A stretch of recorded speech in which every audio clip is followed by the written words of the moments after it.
Youth കോൺഗ്രസിന്റെ മുൻ മണ്ഡലം പ്രസിഡന്റ് സുധീഷ് CS-നെ ക്ഷണിക്കുന്നു.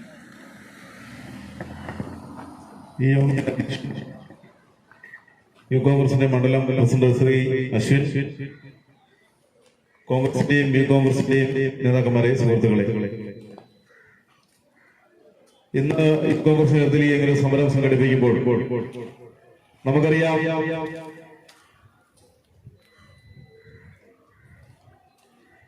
നമ്മുടെ രാജ്യത്തെ സർക്കാരിന്റെ ഏറ്റവും താഴെത്തട്ടിലുള്ള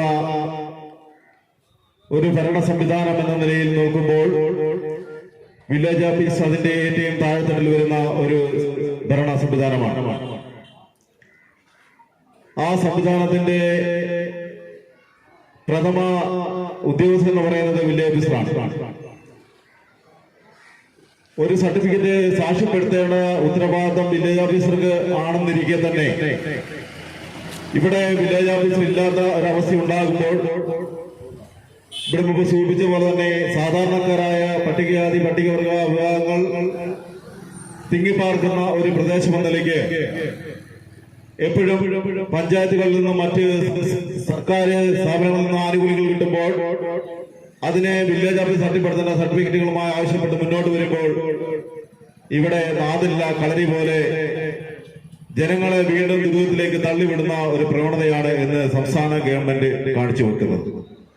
എനിക്കിവിടെ സൂചിപ്പിക്കുവാനുള്ളത്, ബഹുമാനപ്പെട്ട മുഖ്യമന്ത്രി വകുപ്പുകൾ കൈകാര്യം ചെയ്യുന്ന മന്ത്രിമാർക്ക് തുടർന്ന് പ്രവർത്തിക്കാനുള്ള സാഹചര്യം ഒരുക്കി കൊടുക്കണമെന്നാണ് ഈ അവസരത്തിൽ ഓർമ്മിപ്പിക്കാനുള്ളത്. നമുക്കറിയാം, ഇന്ന് സംസ്ഥാനത്തെ 20 മന്ത്രിമാരും മുഖ്യമന്ത്രിക്ക്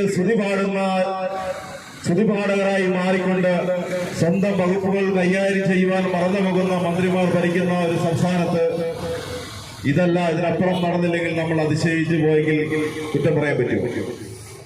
അപ്പോൾ ഇത്തരം ഇവിടെ സൂചിപ്പിച്ചവരെ തന്നെ അവരുടെ ഏറാമുറികളായിട്ടുള്ള CPM-കാരെയും DFI-കാരെയും തിരികെക്കിട്ടതിന്റെ ഭാഗമായി വിവിധ വകുപ്പുകളിൽ താൽക്കാലിക നിയമനങ്ങൾ നടത്തിക്കൊണ്ട് അവർക്ക് ഈ ഭരണകാലഘട്ടത്തിൽ അവർക്ക് ഒട്ടനവധി അഴിമതികൾ കാട്ടിക്കൊണ്ട്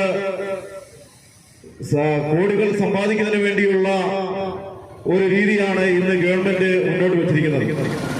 ഇവിടെ സൂചിപ്പിച്ചുകൊണ്ട് തന്നെ ഈ ഒരു സമരം സൂചനാ സമരമാണ്.